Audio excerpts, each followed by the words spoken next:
ଆମେ ଆଇଛୁ ବରବଧୂ ମୁଭି ଦେଖିବାକୁ, ଓଡ଼ିଆ ମୁଭି ଫ୍ୟାମିଲି ସହ। ଘରେ ପହଞ୍ଚିକି କହିବି କେମିତି କ'ଣ ଲାଗିଲା। ଇଣ୍ଟରଭାଲ୍ ହେଇଛି, ଭଲ ଲାଗୁଛି, ଇଣ୍ଟରେଷ୍ଟିଂ ଷ୍ଟୋରି, ପୁରା ଅଙ୍ଗନବାଡ଼ି ଉପରେ ହେଇଛି। ମୋ ଶାଶୁ ବି ଅଙ୍ଗନବାଡ଼ି ଦିଦି, ମୁଁ ବି ଟିକେ ଟିକେ ଫିଲ୍ କରିପାରୁଛି, ରିଲେଟ୍ କରିପାରୁଛି। ଯିଏ ଅଙ୍ଗନବାଡ଼ି ଯାହା ମା ବାପା କି ଭଉଣୀ ଫଉଣୀ ଅଛନ୍ତି ସେ ଜାଣିପାରିବେ। ବରବଧୂ ନୁହଁ, ଇଏ ମୋ ଶାଶୁ ବୋହୂ ନେକ୍ସଟ ମୁଭି ବାହାରିବ। ହ୍ୟାଲୋ ଭାଇ, ବରବଧୂ ମୁଭି ଦେଖିକି ଫେରିଲୁ। ମୁଭିଟା ଓଡ଼ିଆ ଫିଲ୍ମ ଇଣ୍ଡଷ୍ଟ୍ରିରେ ଗୋଟେ ଭଲ ବଜେଟ୍ କମେଇ, ମାନେ ଭଲ ବଜେଟ୍ରେ ମୁଭି କରିଛି। ଫ୍ୟାମିଲି ଆସି ଦେଖିପାରିବେ, କିନ୍ତୁ ଗୋଟେ ସର୍ଟ ସିନ୍ରେ ଅନକମ୍ଫର୍ଟେବଲ୍ ଫିଲ୍ କରିବ ଫ୍ୟାମିଲି। ଆଉ ଆସିକି ଦେଖନ୍ତୁ, ଭଲ ମେସେଜିଂ ଦେଉଛି।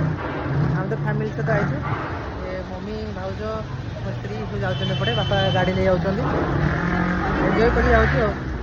ଏ ଫିଲ୍ମ କେମିତି କ'ଣ ଲାଗିଲା? बढ़िया, बहुत बढ़िया। କେମିତି ଲାଗିଲା? ବସି ଲୁଚୁଛି।